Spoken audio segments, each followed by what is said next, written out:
السلام عليكم ورحمة الله وبركاته. أنا الدكتورة منال طايل، أستاذة روماتولوجي Clinical Immunology Internal Medicine Department. Today we'll start talking about one of the major autoimmune diseases. It is considered the core of the autoimmune illnesses. It is about systemic lupus erythematosus. By definition, this condition is a chronic condition because it is for long duration, relapsing because it comes and goes in remissions and relapses, and it is of inflammatory nature. Multisystemic in nature because it affects multiple systems in the body. Any part of the body can be affected by this disease, and it is of autoimmune disorder because there is characteristics of the presence of multiple autoantibodies, and it primarily affected the tissue, which is the connective tissue.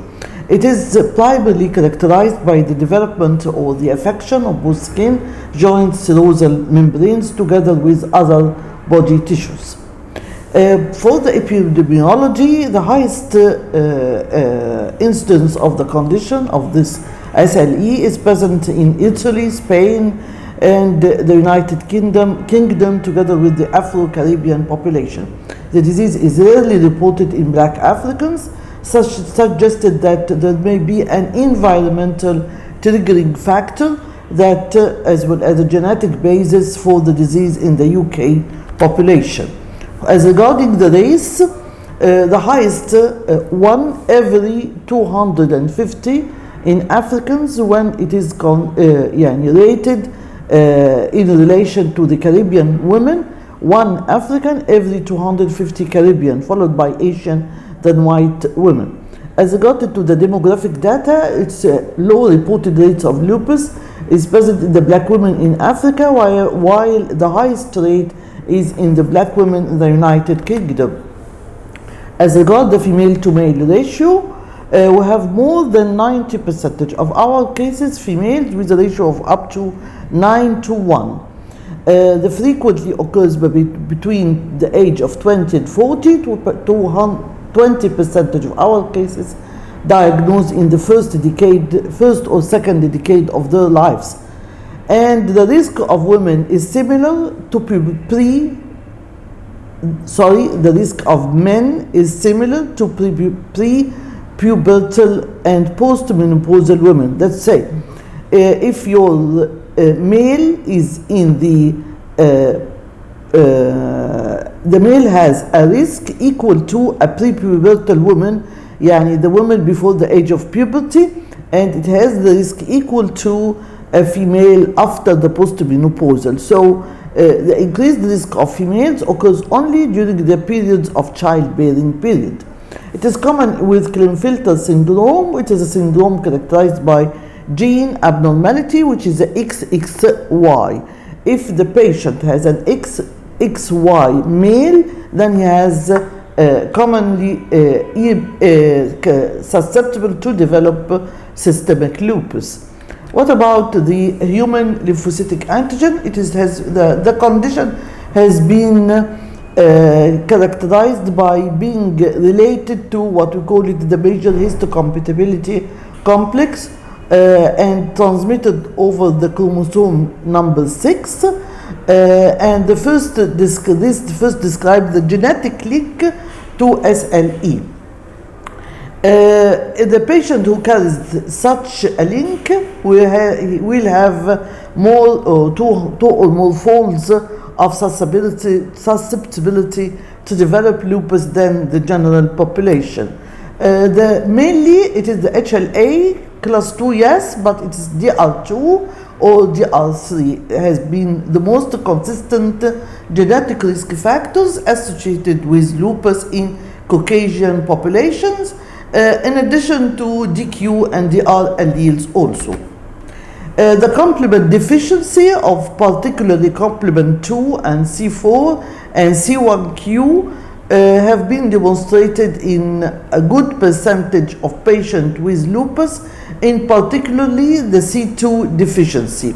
Complete complement deficiencies are quite rare, and account for only a very minor percentage of patients.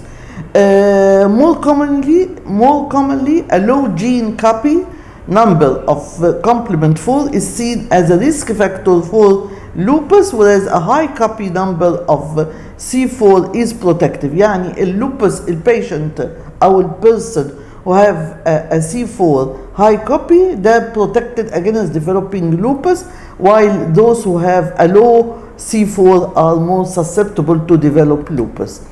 It is 10 times more common in women than men. However, هم عملوا اللينك الإيه لقوا إن هو البيشنت اللي عنده 47XXY, which is an additional X chromosome in a male, عنده 15 times more susceptible to develop lupus than a normal male. So a Klinefelter syndrome male is 15 more times common to develop lupus. Also, risk of lupus among men with 47XXY لقوها equal the risk is equal to being a female.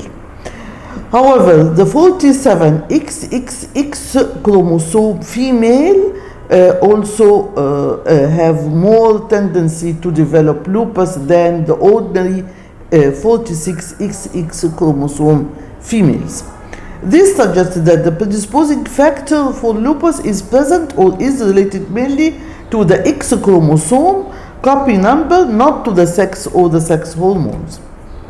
The hereditary, it was found that monozygotic twins have a higher incidence of developing lupus, up to 35% compared to a dizygotic, in which the risk does not exceed than 5%. So, if you have a mother asking you about whether her twins, if one of the twin got lupus, what is the percentage of the other twin to develop lupus, ask her about whether they are monozygotic, so they have a higher risk of up to 35%. If the twin are dizygotic twin, then the risk does not exceed 5%. There is a familial aggregation in lupus, show that 10 to 12% patients with lupus have a first or second degree family member with lupus also. So in order to have lupus, we have genetic susceptibility in the family together with multiple environmental factors. What are the environmental factors? The environmental factors are either ultraviolet exposure, light exposure, exposure to stresses, exposure to drugs, exposure to certain viruses, exposure to silica dust, or diet with high caloric diet. Let's go and analyze each of these environmental factors. For the ultraviolet light, it has been shown that it stimulates the keratinocytes in the skin, leading to the secretion of cytokines that causes increasing in the development of the autoantibodies. About 2/3 of people with lupus are ultraviolet light sensitive, and here you can see how the patient with lupus, a female in the child age period, bearing period, she has an erythematous rash over the malar area because of photosensitivity to light. The second environmental factor that has been linked to lupus is a viral infection. We have either Epstein-Barr virus, cytomegaloparvovirus, hepatitis B, and human endogenous retroviruses. All have been linked with the development, all have been linked to the development or the initiation of lupus. The diet, those who are with a high caloric diet are more susceptible to develop lupus than thin individuals. Drugs, also drugs play a role in the development of lupus. We have the anti-drugs, the antihypertensive, the antiarrhythmics, the anti-inflammatories, the antituberculous, the antipsychotics, together with others, the most common of which is the hydralazine, the methyl-dopa, the captopril. All three medications are antihypertensive medications. We have the procainamide, the quinidines, the penicillabines, the sulfasalazine, among multiple other drugs that can aggravate lupus. Smoking Smokers tend to have a greater risk of lupus compared to non-smokers. Females are more vulnerable to stresses. Evidence of hormonal effects. Lupus is more prevalent in women during their productive years. This means that usually there is some hormonal link between the initiation of lupus and their hormonal levels. Women experience worsening of symptoms during pregnancy and with their menstrual periods and also in the period. Both these observations has linked estrogen to have a role in developing or causing lupus. Okay, this is the first part of our lecture. Let's go to the second part. The second part will talk about the immunology of lupus and accordingly the pathogenesis of lupus. Lupus is characterized by the production of what we call it autoantibodies. They are auto because they are directed against the self. Which part of self? They are directed against the nuclear material of the cells. So because the nuclear material is present all over the body, so lupus is directed or it attacks all the body. This antibodies causes inflammation, organ damage. It's also associated with loss of B cell tolerance, B cell dysregulation, and autoantibody production. So we have the beta cells. We all know that the immune system includes the beta cells, the T cells, and other complement together with other cells. We have the B cell is dysregulated, it's not okay, and there is autoantibody overproduction. عشان كده we do have what we call it the expansion of the beta cell, and it produces a variety of antibodies in a pattern known by polyclonal activation of beta cells. While some autoantibodies contribute to the pathology seen with lupus, numerous studies have shown that this regulation of T cells also play a part in driving the disease. So it is not purely a B cell disease, the T cells also play a role. These antibodies form antibody nuclear antigen complex, and this immune complex is deposited in the tissues, causing the harm or the inflammation and tissue damage. What is the role of the T lymphocytes? The T lymphocytes contribute to disease pathology and progression. We have it was found and proved that T lymphocyte display an abnormal signaling and secrete cytokine, and it is responsible for the promotion of inflammation and the continuation. We have also subtype of T cell called the regulatory T cell or the Treg. These Treg cells have shown to be low in lupus, so the regulation of the function of the T cells is not okay, and their suppressive function is impaired. Also, we have what we call it, one of the subtypes of the T lymphocytes is the cytotoxic T cells, اللي هي T cytotoxic.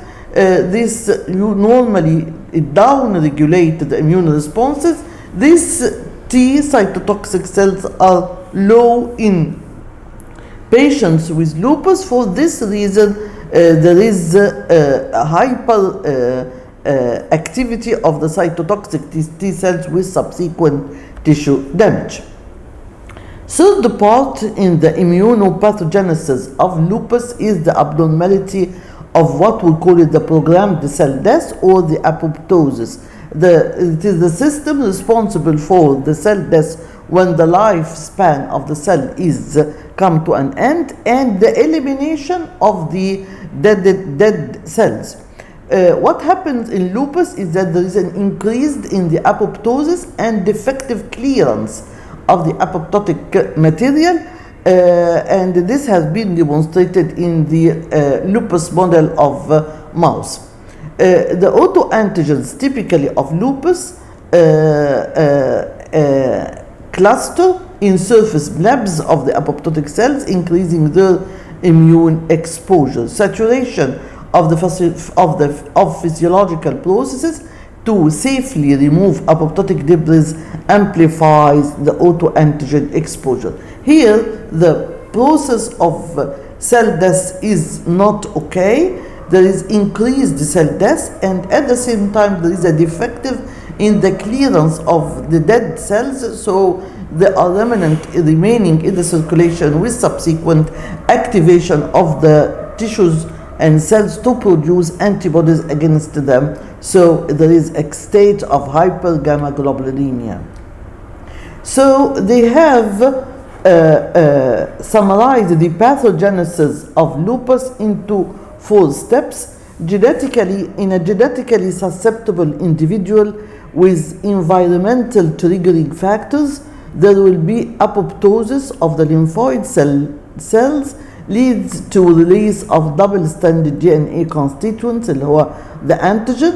The beta cell stimulation is aggravated, and there is T lymphocyte dysregulation with subsequent production of autoantibodies directed against these constituents.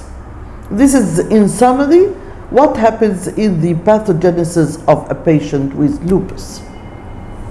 According to this, there will be multiple autoantibodies that have been shown in the sera of patients with lupus. Actually, they have found more than 250 antibodies. However, some of them are highly specific to lupus, like those with a prevalence of 60, 70, and 90%, like the anti-double-stranded DNA, the anti-centromere, and the anti-Rho. While others are less specific, like the anti-uridine 1 ribonucleoproteins. So the prevalence could be present with variable ranges. However, the specificity differs. The specificity is high for the anti-double-stranded DNA, was high for the anti-Smith. However, the sensitivity is for the ANA or the anti-nuclear antibodies. What about the other antibodies, like the anti-centromere is highly present in limited systemic sclerosis as well as in primary biliary cirrhosis. The anti-Rho also in systemic sclerosis and primary biliary cirrhosis. The ribonucleoproteins characterizes patients with mixed connective tissue disease or overlap syndromes. The anti-topoisomerase characterizes patients with diffuse cutaneous systemic sclerosis, or what we call systemic sclerosis. The antiphospholipid antibodies characterizes patients with antiphospholipid syndrome. So we have a lot of antibodies and different in the specificity as well as sensitivity. This is the second part of our lecture that has been ended, and let's go to our third part. The third part is about the pathology of lupus. Actually, we will go through the pathology in a rapid way because we are not concerned about it at this lecture. The pathology of lupus is characterized by widespread immune complex deposition. So we have an antigen, antibody, complement, immune complex formation. This deposition occurs and causes inflammation and vasculitis. There will be fibrinoid necrosis along the blood vessels and the tissue fibers. So we have inflammation, occlusive vasculopathy, vasculitis, inflammation of the vessel wall, and immune complex deposition. We will bypass this slide. It's not for no interest. Then the fourth part of the lecture is about the manifestations and clinical presentation of lupus. Actually, this part will be dealt in details in the world when you will see lupus patient in our hospital. Let's see what are the features that the patient of lupus can be presented with. Most commonly, the patient is a young lady in the middle-aged, or what we call it the childbearing period, and coming complaining with fever, arthralgia, and weight loss. The fever secondary to lupus occur in up to 80% of patients. No fever curve or pattern could be demonstrated or characteristic for lupus. It can be difficult but very important to distinguish the fever of lupus from that caused by associated infections. Infections طبعا lupus patients are highly susceptible to develop infections. Fever should be considered serious, and infections such as pneumonia are a common cause of death in early phases of lupus.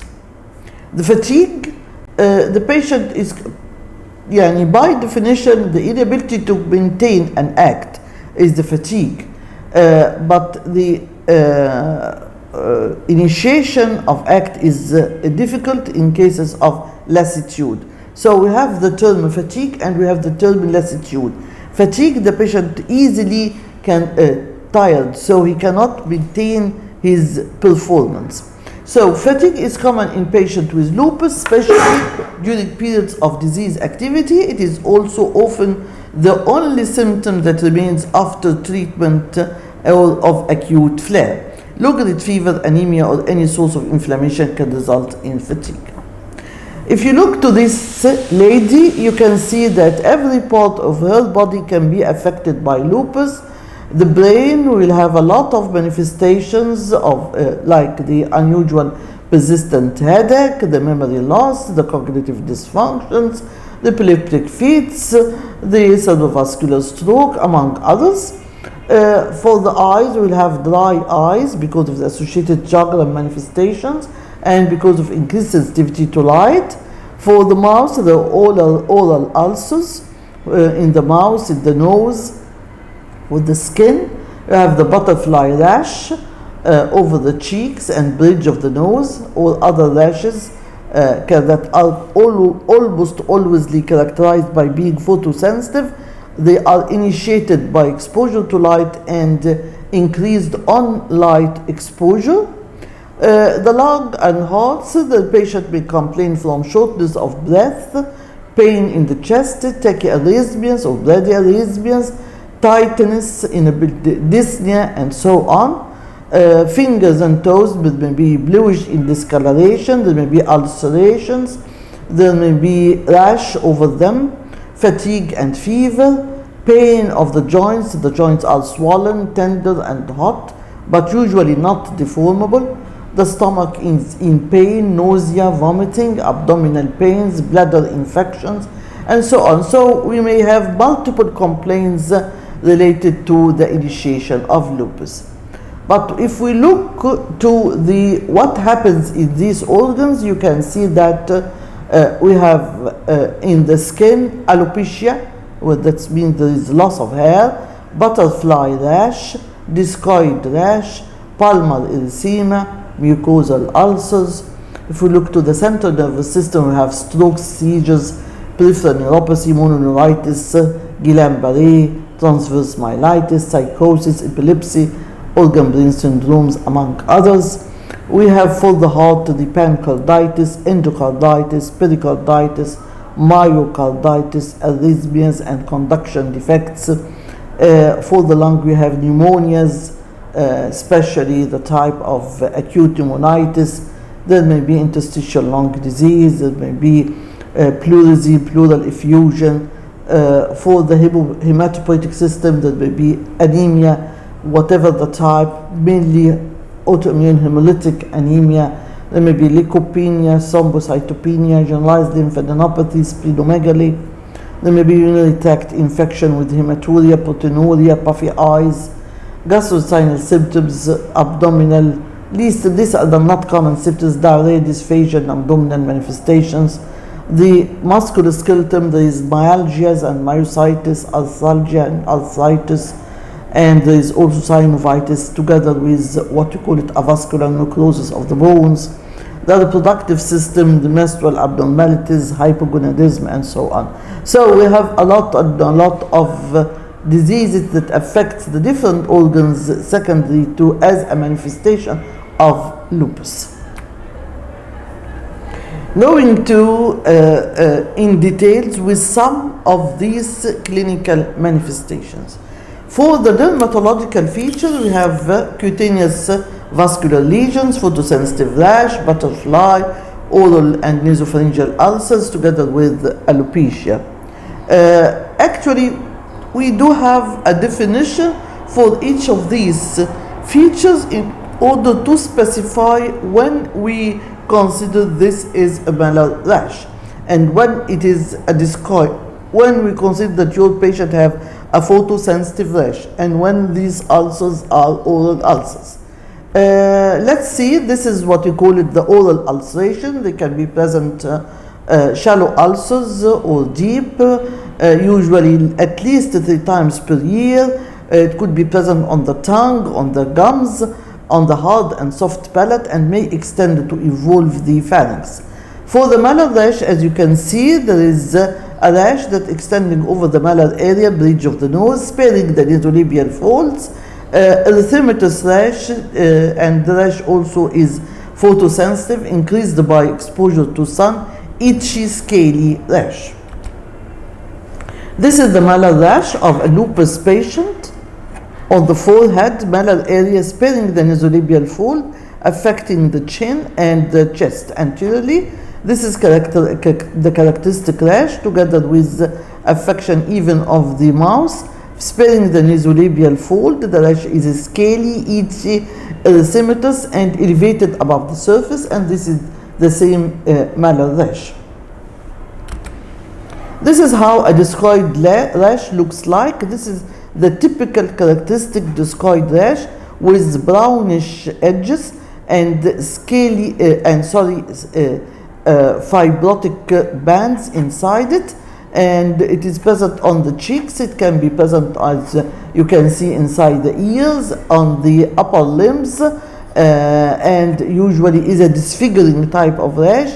It distracts the underlying melanin pigments and sweat glands, together with destruction of the tissue. So we have a fibrotic bands or fiber ends by fibrous tissue. This is the discoid rash, and this is why what we call it a highly specific pathognomonic rash of lupus.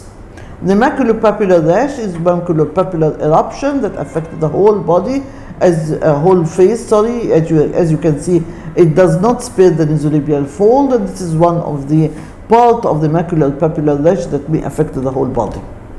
The oral ulcers, as you can see here, there are oral ulcers, and you have seen it before.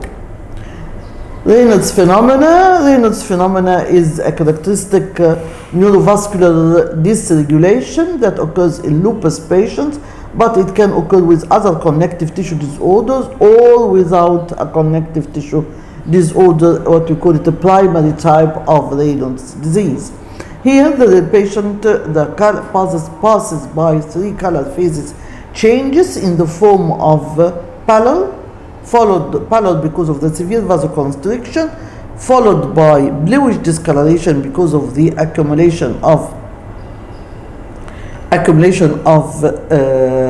reduced hemoglobin, and ends by the hyperemia because of the dilatation caused by the accumulated toxic material.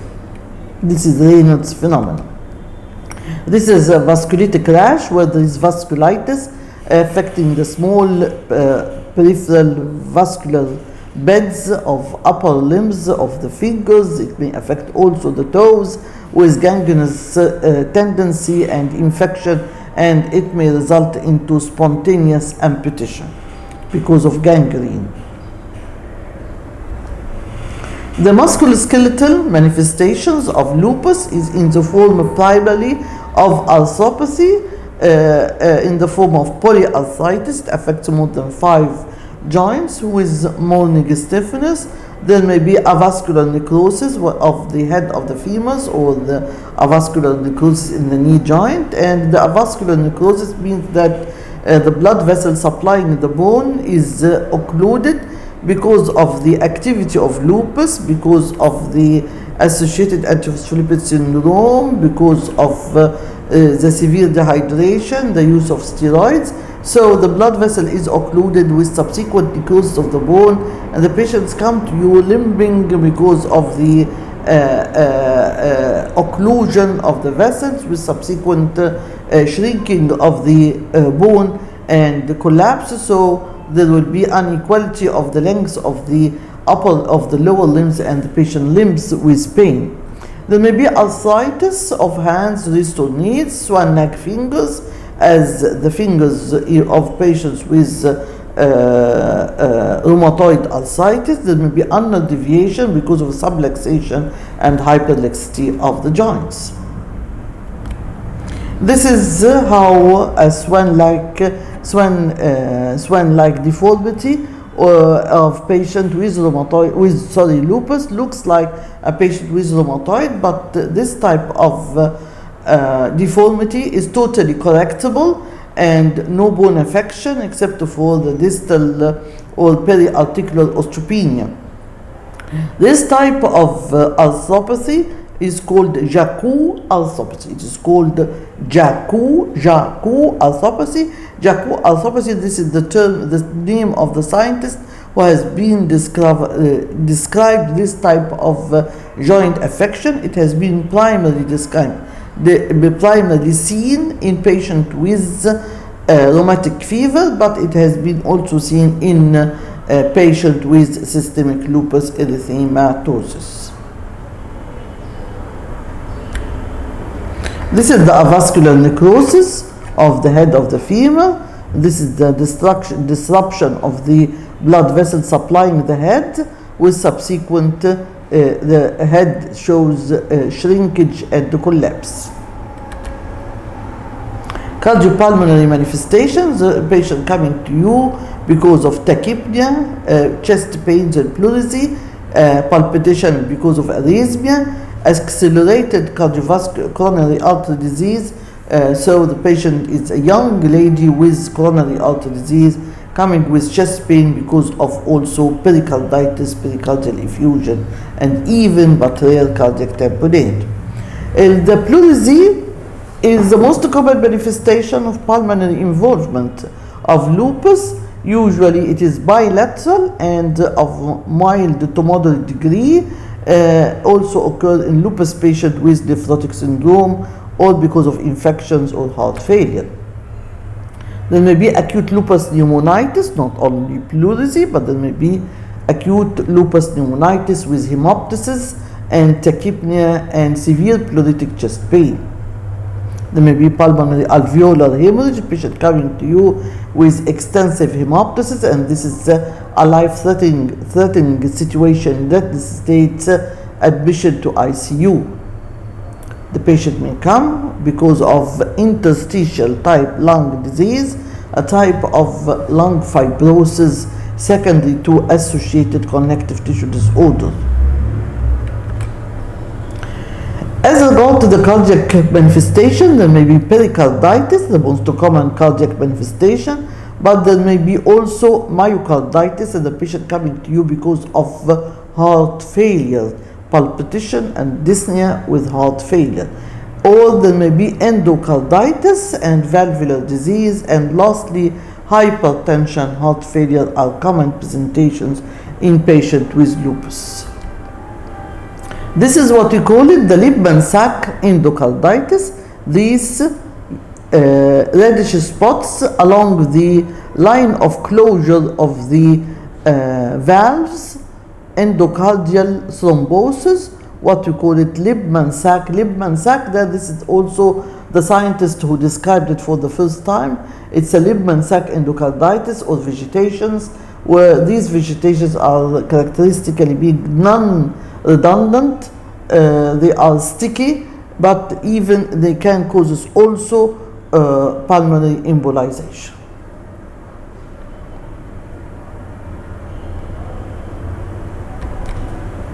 Renal manifestations, the patient can be presented, about 50% of patients of lupus can be presented because of renal features in the form of lupus nephritis, ranging from mild proteinuria to extensive heavy proteinuria, what we call it nephrotic syndrome. طبعا النفروتيك syndrome, the patient will have proteinuria, generalized lower limb edema, puffy eyes, puffy faces. There may be bilateral pleural effusion, pleurisy, pericarditis, pericardial effusion, and ascites, even ascites. So this is a patient with generalized proteinuria and nephrotic syndrome. The clinical presentations of lupus nephritis is in the form of hypertension, edema and weight gain because of the proteinuria, renal insufficiency, patients coming to you because of impaired renal functions, or maybe asymptomatic urinary findings in the form of proteinuria, or less commonly RBCs in urine, hematuria and pyuria, and RBCs cast, tubular cast, granular cast.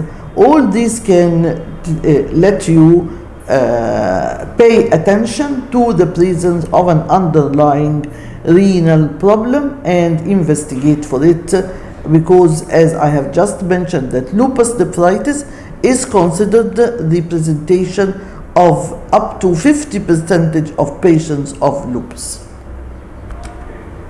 There may be hematuria, as we have just mentioned, what you call nephritic presentation, proteinuria more than 0.5 gram, yani 500 milligram of proteins in urine, and there may be cast. And according to different presentations and the biopsy, lupus nephritis can be classified into class 1, 2, 3, 4, and 5. And class 1 is considered what you call the minimal or the mesangial type, with a normal light microscopy and abnormal electron microscopy. The class 2 with the mesangial-proliferative, where there is hypercellularity on light microscope. Class 3 focal proliferative, less than 50% of globuli are involved. This is in a simple way of explanation. In class 4, there is diffuse proliferative type of glomerulonephritis, where more than 50% of the glomuli are involved, whether segmental or global. And class 5, what we call it membranous type glomerulonephritis, and this patient presented with nephrotic syndrome and impaired renal function. In class 6, advanced sclerosing with shrinking kidneys and sclerotic lesions.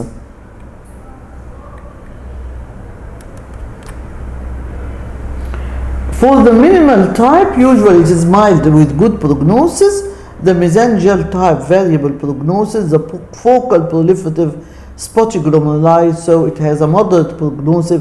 The diffuse proliferative is the worst type because of this, and aggressive with impaired kidney function. The membranous type, heavy proteinuria, where impaired kidney functions, and the advanced sclerosis is the end stage type, when the patient is in need to be prepared for either kidney transplantation and renal dialysis.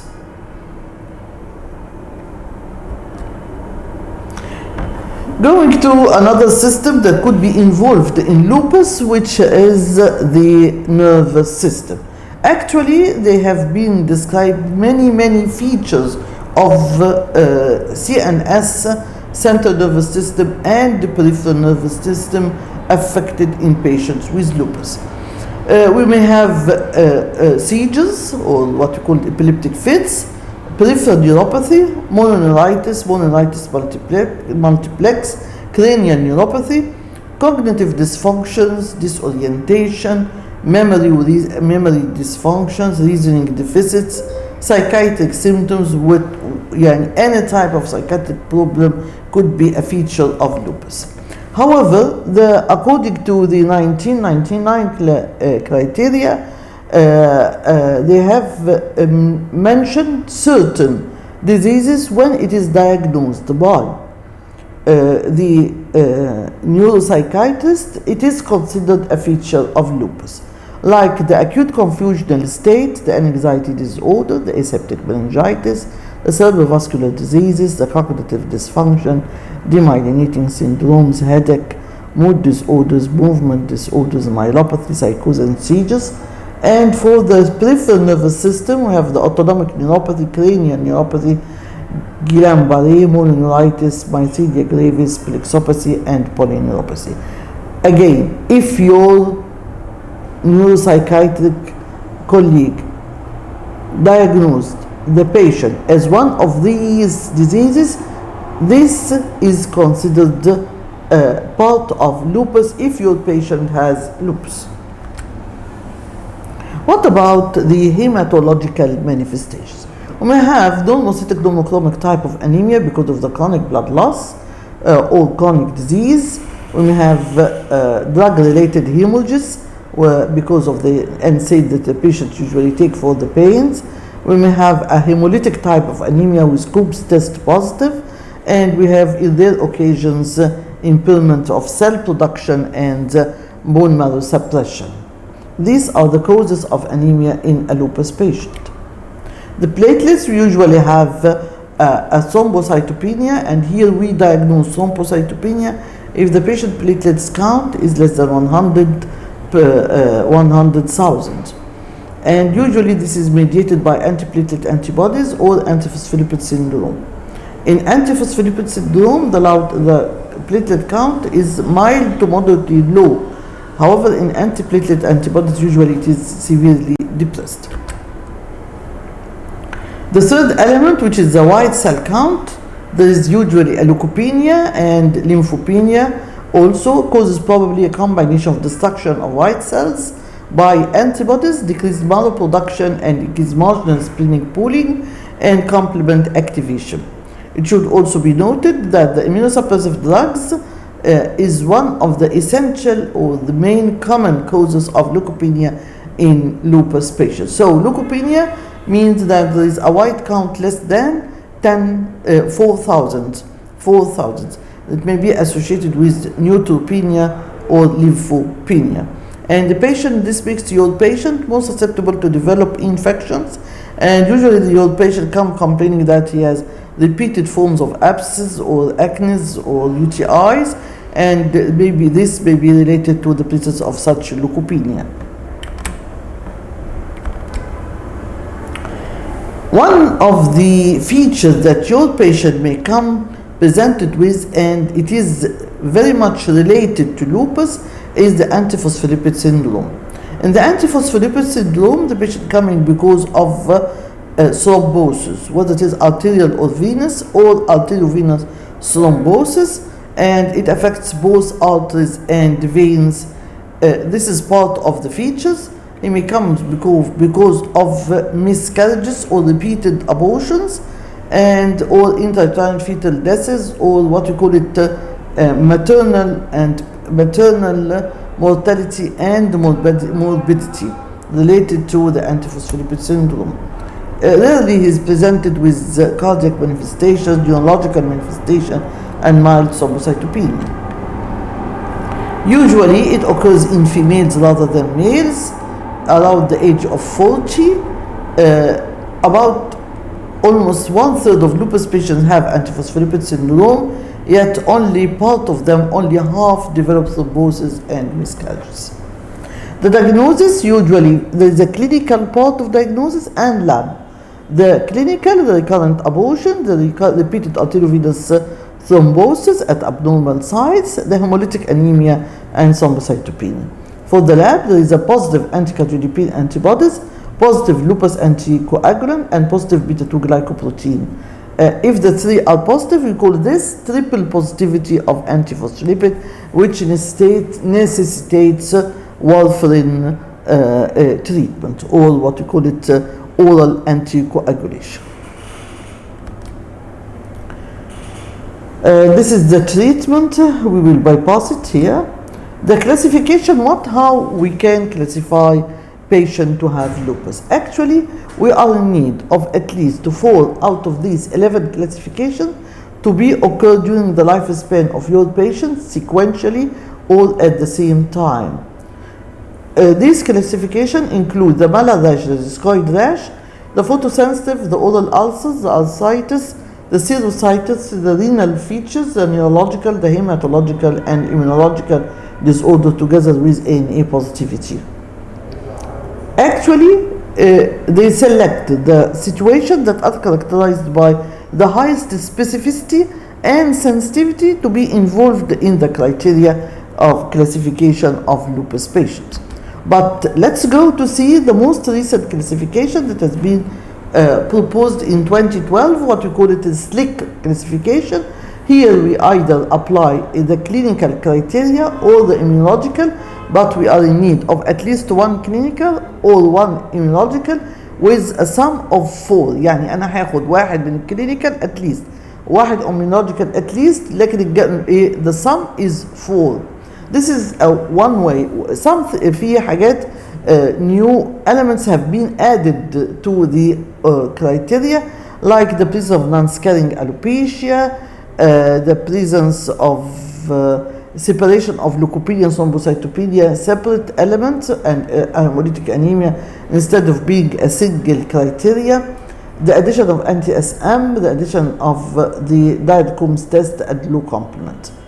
This is a way of using the SLIC criteria. The second way of using SLIC criteria is that a patient with ANA positive or anti-double stranded DNA positive plus a biopsy of the kidney proved to be lupus nephritis. So if you don't have the clinical criteria that are necessary for the diagnosis and application of the SLIC criteria, and you are presented with a patient mainly with renal involvement, and he has either ANA or double-stranded DNA or both positive, and the biopsy proven to be kidney biopsy proven to be lupus nephritis, this is a second way of classification. Lastly, I will not go in details through the treatment or management of lupus patients, but you should know that NSAIDs or the use of non-steroidals is not considered a cornerstone in the treatment of lupus patients. But most of our patients can use non-steroidals for short duration, not in combinations, a single type of non-steroidals with least sodium to prevent edema, and this non-steroidal should not be used more than 2 weeks because of the GIT problems associated with these non-steroidals. So it is used transitionally. The second line of treatment, which is a cornerstone, is the use of corticosteroids. Corticosteroids can be used topically for the ulcers, for the facial manifestations and the skin rashes, and the low dose of steroid or high doses or moderate doses in a matter in oral method, intramuscular or intravenous, all can be used in the treatment of lupus. We considered P for poison, which is prednisolone. For poison, more than 5 milligram is considered a poison, so don't be aggressive in using steroids. However, we may use up to 1 gram methylprednisolone in the treatment of pulse therapy of lupus in life-threatening situations. The third line of treatment is the use of antimalarials.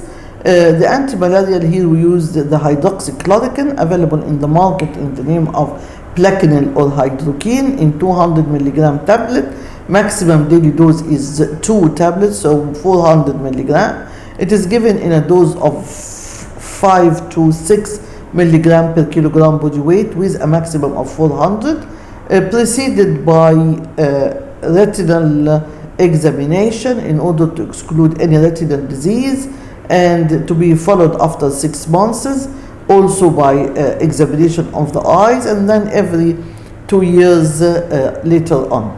The antimalarials is very essential and it's considered a cornerstone in the treatment of lupus patients. The antimalarials improve the fatigue, the joint manifestation, the skin manifestations.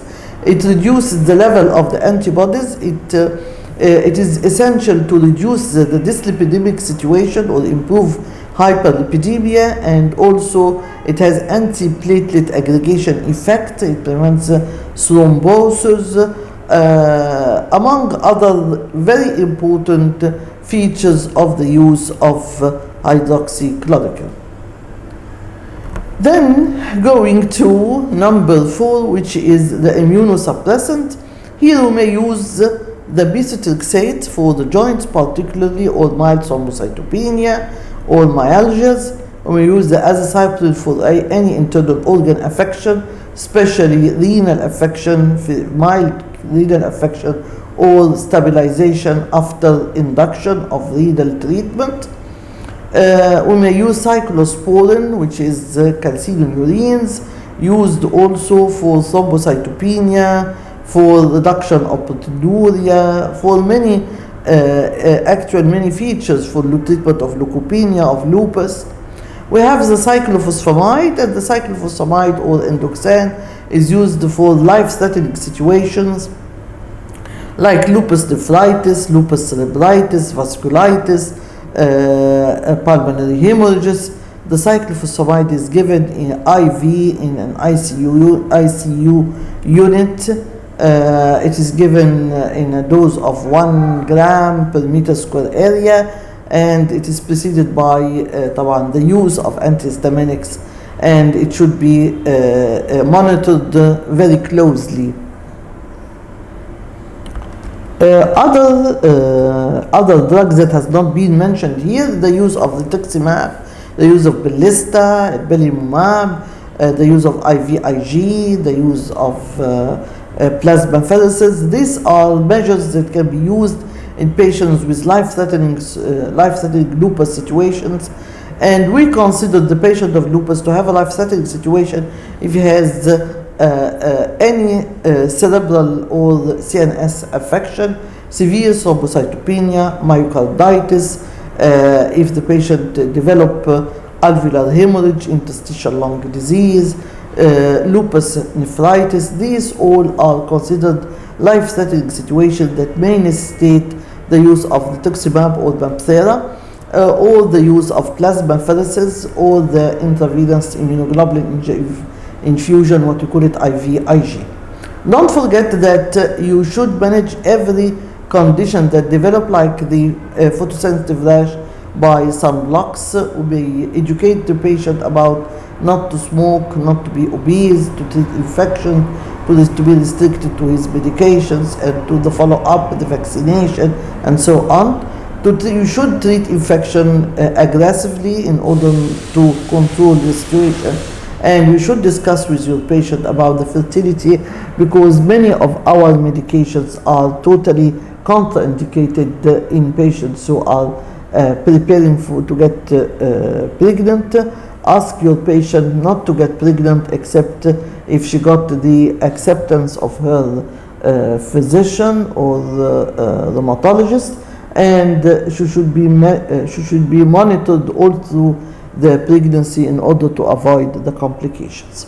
I hope that the lecture is simple, and it covers all the points that you need to know about lupus.